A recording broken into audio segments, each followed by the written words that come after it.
Iran যুদ্ধ বন্ধে মরিয়া ট্রাম্প দাবি করলেন লড়াই থামাতে অনুরোধ জানিয়েছে ইরান, অস্বীকার তেহরানের। কেন মিথ্যা বলছেন ট্রাম্প? ইরানের যুদ্ধের কারণে এক মাসে 20,000 কোটি মার্কিন ডলার ক্ষতির মুখে পড়েছে আরব দেশগুলো, চাকরি হারাতে পারে বহু মানুষ। অস্ট্রেলিয়া সফরে যাওয়া বাংলাদেশের ইসলামী বক্তা আজহারীর ভিসা বাতিল, তুমুল আলোচনা ও বিতর্ক। কেন তার বিরুদ্ধে এই পদক্ষেপ? ইরান যুদ্ধ শীঘ্রই শেষ করতে ইচ্ছুক ট্রাম্প, খরচের বোঝা আরব দেশগুলোর উপর চাপানোর ফন্দি। টোপ গিলবেন কি আরব নেতারা?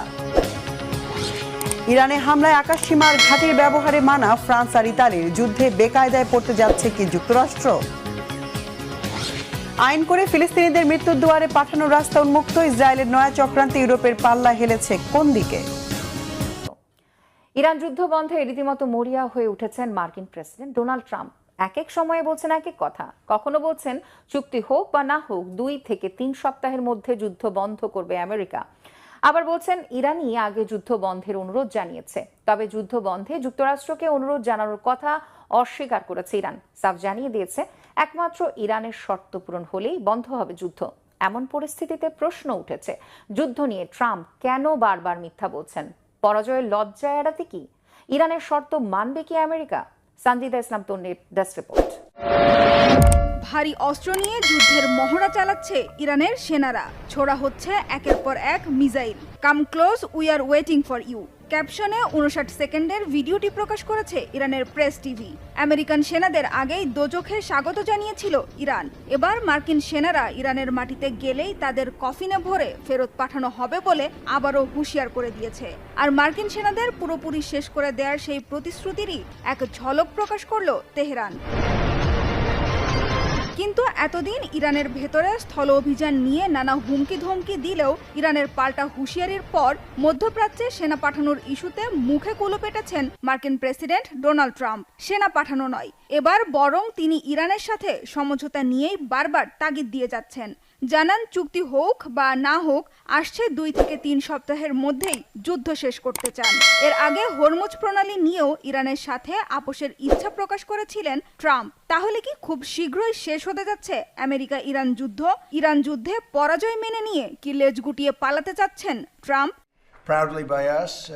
তবে ট্রাম্প খুব চালাকির সাথেই পরাজয় শব্দটা এড়িয়ে যাচ্ছেন। অবস্থাটা এমন যে যুদ্ধে পরাজয় দেখে সরে পড়লেও মুখে বলছেন অন্য কথা। যুদ্ধ শেষ করার জন্য নিজে উঠে পড়ে লাগলেও এখন দাবি করছেন যুদ্ধ শেষ করতে ইরান তোড়জোড় শুরু করেছে। জানান ইরানের পরমাণু বোমা তৈরির সম্ভাবনা শেষ হলেই হামলা থামিয়ে দেবে ওয়াশিংটন। এক্ষেত্রে 2 থেকে 3 সপ্তাহ পর্যন্ত সময় লাগতে পারে। যখন আমরা বুঝবো তারা আর পারমাণবিক অস্ত্র তৈরি করতে পারবে না, তখন অভিযান শেষ হবে। আমরা তাদের উপর কঠিন আঘাত করেছি। আগামী 2 থেকে 3 সপ্তাহের মধ্যে তাদের পারমাণবিক সক্ষমতা পুরোপুরি শেষ হয়ে যাবে। তাই আমাদের মধ্যে চুক্তি হোক বা না হোক সেটা এখন অপ্রাসঙ্গিক। তবে চুক্তি করতে আমরা যতটা আগ্রহী, ইরানের আগ্রহ তার চেয়ে অনেক বেশি। এদিকে ইরানের পারমাণবিক অস্ত্র যুক্তরাষ্ট্রের জন্য ক্ষতিকর দাবি করে দেশটির ওপর হামলা শুরু করলেও যুদ্ধ শুরুর 1 মাস পর মার্কিন প্রতিরক্ষা মন্ত্রী স্বীকার করেছেন ইরানের পরমাণু সক্ষমতা যুক্তরাষ্ট্রের জন্য হুমকির কারণ নয়। মধ্যপ্রাচ্যের বিভিন্ন দেশকে ইরানের হাত থেকে বাঁচাতেই যুক্তরাষ্ট্র এই যুদ্ধে জড়িয়েছে বলেও দাবি করেন তিনি। এখন শুধু প্রেসিডেন্ট ট্রাম্পই নয়, ইরান যুদ্ধে অংশ নেওয়া মার্কিন সেনারাও যত দ্রুত সম্ভব অভিযান শেষ করতে চান বলেও জানিয়েছেন পিট হেগসেথ। গেল শনিবার মধ্যপ্রাচ্যে যুদ্ধরত সেনাদের সাথে গোপন সাক্ষাতের পর এ তথ্য জানিয়েছেন তিনি। নিজের পরিবারের কাছে ফিরতে চাওয়া মার্কিন সেনারা দ্রুত যুদ্ধ শেষ করতে ইরানে আরও আগ্রাসী অভিযান চালানোর অনুমতির পাশাপাশি শক্তিশালী বোমা সরবরাহের অনুরোধও জানিয়েছেন। কোনো সমঝোতা চুক্তি ছাড়াই যুদ্ধ শেষ করতে চাইলেও ইরানে বিমান হামলার মাত্রা বাড়িয়েছে যুক্তরাষ্ট্র। তেহরানের ভূগর্ভস্থ সামরিক লক্ষ্যবস্তুতে হামলার একটি ভিডিও প্রকাশ করেছে মার্কিন সেন্ট্রাল কমান্ড। দেশটির নৌযান ও বিমান প্রতিরক্ষা বিভাগ লক্ষ্য করেও হামলার দাবি করেছে মার্কিন সেনাবাহিনী। হামলা হয়েছে ইরানের বোরুজেন শহরের একটি ইস্পাত কারখানায়। ক্ষতিগ্রস্ত হয়েছে দক্ষিণ ইরানের কেরমান ও সিরজান শহর। লেবাননের রাজধানী বৈরুতেও হামলা অব্যাহত রেখেছে মার্কিন ও ইসরায়েলি সেনারা। হিজবুল্লাহর 2 শীর্ষ কমান্ডারকে লক্ষ্য করে হামলা চালানোর দায় স্বীকার করেছে ইসরায়েলি বাহিনী। তবে লেবাননের স্বাস্থ্য মন্ত্রণালয়ের দাবি রাতভর হামলা হয়েছে। এতে নিহত হয়েছে 7 সাধারণ লেবানিজ নাগরিক, আহত হয়েছে অন্তত 21। পাল্টা জবাব দিচ্ছে লেবাননের সশস্ত্র গোষ্ঠী হিজবুল্লাহ। ইসরায়েলের উত্তরাঞ্চলীয় সামরিক ঘাঁটিগুলোতে নতুন করে রকেট হামলা চালানোর দাবি করেছে গোষ্ঠীটি। ইসরায়েলকে লক্ষ্য করে ইয়েমেন থেকে ছোড়া একটি মিসাইল প্রতিহত করার দাবি করেছে ইসরায়েলি বাহিনী। তৃতীয় দিনের মতো ইসরায়েলে হামলা চালানোর দায় স্বীকার করেছে হুথি যোদ্ধারাও।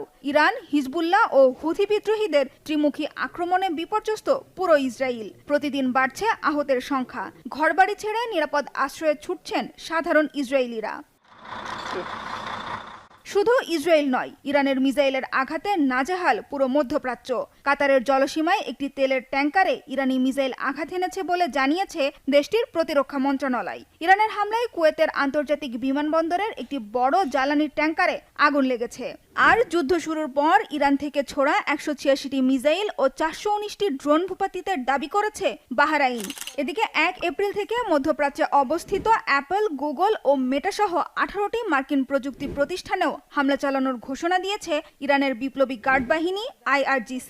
মধ্যপ্রাচ্যে যুদ্ধ থামাতে নতুন করে কূটনৈতিক তৎপরতা শুরু করেছে পাকিস্তান ও চীন। বেইজিং এর বৈঠকের পর দুই দেশ ৫ দফা প্রস্তাব দিয়ে অবিলম্বে যুদ্ধবিরতির আহ্বান জানিয়েছে। পাকিস্তানের পররাষ্ট্রমন্ত্রী ইসহাক দার ও চীনের ওয়াং ই সংলাপ ও কূটনৈতিককে একমাত্র পথ বলছেন। তবে যুক্তরাষ্ট্র ও ইরানের সরাসরি আলোচনার অগ্রগতি না থাকায় উদ্যোগটির সফলতা নিয়ে রয়েছে প্রশ্ন। ইরানের প্রেসিডেন্ট মাসুদ পেজেশকিয়ানও দিয়েছেন শর্ত। কি ছিল পাকিস্তান চীনের ৫ দফা প্রস্তাব আর পেজেশকিয়ানের শর্ত? বিস্তারিত থাকছে মোর্শেদ আলমের ডেস্ক রিপোর্টে। মধ্যপ্রাচ্যে চলমান উত্তেজনা থামাতে নতুন কূটনৈতিক উদ্যোগ নিয়েছে পাকিস্তান ও চীন। বেজিং সফরে গিয়ে পাকিস্তানের পররাষ্ট্রমন্ত্রী ইসহাক দার চীনের সমর্থন চাইলে দুই দেশ যৌথভাবে যুদ্ধবিরতির আহ্বান জানিয়ে ৫ দফা প্রস্তাব ঘোষণা করে। বৈঠকে চীনের পররাষ্ট্রমন্ত্রী ওয়াং ই এর সঙ্গে আলোচনা শেষে প্রকাশিত বিবৃতিতে বলা হয়, সংঘাত নিরসনের একমাত্র কার্যকর পথ হল সংলাপ ও কূটনীতি। একই সঙ্গে অবিলম্বে যুদ্ধবিরতি এবং হরমুজ প্রণালী সহ গুরুত্বপূর্ণ নৌপথে নিরাপত্তা নিশ্চিত করার উপর জোর দেওয়া হয়। প্রস্তাবগুলোর মধ্যে ছিল অবিলম্বে যুদ্ধবিরতি কার্যকর করা, সব পক্ষকে সংলাপ ও কূটনীতিতে ফিরিয়ে আনা, বেসামরিক নাগরিকদের সুরক্ষা নিশ্চিত করা, হরমুজ প্রণালী সহ সব গুরুত্বপূর্ণ নৌপথের নিরাপত্তা নিশ্চিত করা, আঞ্চলিক স্থিতিশীলতা বজায় রাখতে আন্তর্জাতিক সহযোগিতারও জোরদার করা। এদিকে ইরানের প্রেসিডেন্ট মাসুদ পেজেশকিয়ান বলেছেন, যুদ্ধ বন্ধে মানতে হবে ইরানের শর্ত। ইরানে আর কখনো হামলা হবে না, এ নিশ্চয়তা দিতে হবে। তবে মানবে ইরান। ইরানের অন্যতম বড় তেল ক্রেতা চীন শুরুতেই হামলার নিন্দা জানালেও এখন নিরপেক্ষ অবস্থান নিয়ে শান্তি প্রতিষ্ঠায় গুরুত্ব দিচ্ছে। পাশাপাশি নিজেদের জ্বালানি সরবরাহ নিরাপদ রাখতে তেহরানের সঙ্গে সরাসরি যোগাযোগ বজায় রেখেছে বেইজিং। এদিকে পাকিস্তানও মধ্যস্থতাকারীর ভূমিকায় সক্রিয় হয়ে উঠেছে। প্রধানমন্ত্রী শাহবাজ শরীফ এবং সেনাপ্রধান আসিফ মুনির একযোগে কূটনৈতিক তৎপরতা চালিয়ে যাচ্ছে। তারা মার্কিন প্রেসিডেন্ট ডোনাল্ড ট্রাম্প ও ইরানের প্রেসিডেন্ট মাসুদ পেজেশকিয়ান সহ বিভিন্ন বিশ্ব নেতাদের সঙ্গে যোগাযোগ করছেন। বিশ্লেষকদের মতে এই উদ্যোগের পেছনে পাকিস্তানের নিজস্ব কৌশলগত স্বার্থ রয়েছে।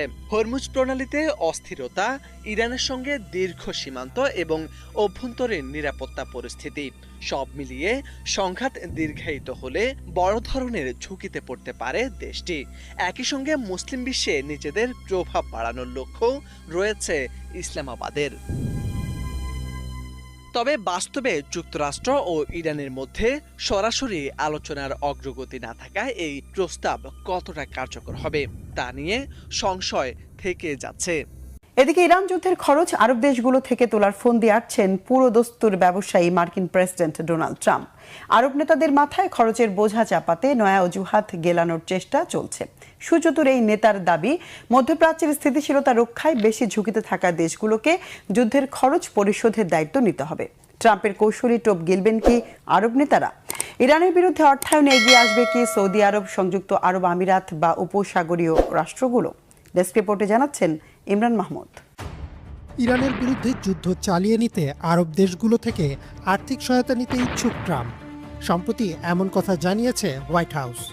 ট্রাম্পের মতে ইরানের হামলার সরাসরি প্রভাব পড়েছে আরব রাষ্ট্রগুলোর ওপর। তাই এই অঞ্চলের স্থিতিশীলতা রক্ষায় যুদ্ধের আর্থিক দায়িত্ব বা বিল আরব দেশগুলোরই পরিশোধ করা উচিত। ট্রাম্পের আমেরিকা ফার্স্ট নীতির অংশ হিসেবে তিনি মনে করেন মার্কিন করদাতাদের অর্থ অন্য দেশের সুরক্ষায় ব্যয় না করে সংশ্লিষ্ট দেশগুলো থেকেই তার সংগ্রহ করা উচিত। এমন অবস্থায় প্রশ্ন উঠেছে, মুসলিম দেশ ইরানকে ছেড়ে সত্যি কি ট্রাম্পের পাশে দাঁড়াবে আরব রাষ্ট্রগুলো? বিশ্লেষকদের মতে ট্রাম্প মূলত পারস্য উপসাগরীয় অঞ্চলের তেল সমৃদ্ধ দেশগুলোর দিকে ইঙ্গিত করছেন। এর মধ্যে উল্লেখযোগ্য হল সৌদি আরব, সংযুক্ত আরব আমিরাত এবং বাহরাইন। সানডে গার্ডিয়ানের মতে এই দেশগুলো ঐতিহাসিকভাবেই ইরানের আঞ্চলিক আধিপত্য এবং পরমাণু কর্মসূচির ঘোর বিরোধী। ট্রাম্পের বিশ্বাস, যেহেতু ইরান এই দেশগুলোর জন্য সরাসরি হুমকি, তাই তাদের প্রতিরক্ষা নিশ্চিত করতে মার্কিন সামরিক শক্তি ব্যবহারের বিনিময়ে এই দেশগুলো অর্থায়ন করবে। সৌদি আরব এবং ইরান গত কয়েক বছরে চীনের মধ্যস্থতায় কূটনৈতিক সম্পর্ক পুনঃস্থাপন করলেও গুঞ্জন ওঠে ইরানে হামলার জন্য ট্রাম্পকে চাপ দিয়েছিল সৌদি, যদিও এই বিষয়ে কোনো স্পষ্ট বার্তা দেয়নি রিয়াদ। সৌদির পাশাপাশি ইরানের বিরুদ্ধে যুদ্ধ চালিয়ে যেতে ট্রাম্পকে অনুরোধ করেছে আরব আমিরাতও। এদিকে মোহাম্মদ বিন সালমানকে নিয়ে ট্রাম্প প্রকাশ্যে কুরুচিপূর্ণ মন্তব্য করলেও জবাবে কিছুই বলেনি রিয়াদ। এমন পরিস্থিতিতে প্রশ্নটি আরও জোরালো হচ্ছে যে আরব দেশগুলো কি সত্যিই তাদের মুসলিম প্রতিবেশী ইরানের বিরুদ্ধে যুদ্ধে সরাসরি অর্থায়ন করবে? বিশেষজ্ঞদের মতে সংযুক্ত আরব আমিরাত এবং সৌদি আরব সরাসরি কোনো বড় যুদ্ধে জড়ানোর চেয়ে কূটনৈতিক সমাধানকে অগ্রাধিকার দিচ্ছে। তবে ট্রাম্পের কঠোর চাপ এবং নিরাপত্তার গ্যারান্টি থাকলে তারা পর্দার আড়ালে অর্থায়ন করতে পারে, কিন্তু প্রকাশ্যে অন্য একটি মুসলিম দেশের বিরুদ্ধে যুদ্ধের ব্যয় বহন করা তাদের অভ্যন্তরীণ রাজনীতি এবং মুসলিম বিশ্বের ভাবমূর্তির জন্য ঝুঁকিপূর্ণ হতে পারে। এদিকে ইরানের অবস্থান একেবারে স্পষ্ট। দেশটি আগেও ঘোষণা দিয়েছে যে যেসব উপসাগরীয় দেশ যুক্তরাষ্ট্রকে আর্থিক বা সামরিকভাবে সাহায্য করবে তারা হবে তেহরানের বৈধ লক্ষ্যবস্তু। ইতোমধ্যেই সৌদি আরব আমিরাত বা কুয়েতের মতো দেশে থাকা মার্কিন ঘাঁটিতে ব্যাপক হামলা চালিয়েছে ইরান। মধ্যপ্রাচ্যে আমেরিকার সব ঘাঁটি গুঁড়িয়ে দেওয়ারও দাবি করছে তেহরান। বিশ্লেষকরা বলছেন ট্রাম্পের এই প্রস্তাব মধ্যপ্রাচ্যকে একটি নতুন সংঘাতের দিকে ঠেলে দিতে পারে। যুদ্ধের খরচ আদায়ের এই নীতি যদি কার্যকর হয় তবে তা কেবল ইরান নয়, সমগ্র অঞ্চলের অর্থনীতির উপর বিশাল প্রভাব ফেলবে। এখন দেখার বিষয় আরব দেশগুলো তাদের দীর্ঘদিনের শত্রুতা ভুলে ইরানের সাথে সমঝোতা করে নাকি মার্কিন সামরিক ছত্রছায়ার জন্য বিপুল অর্থ ব্যয়ে রাজি হয়।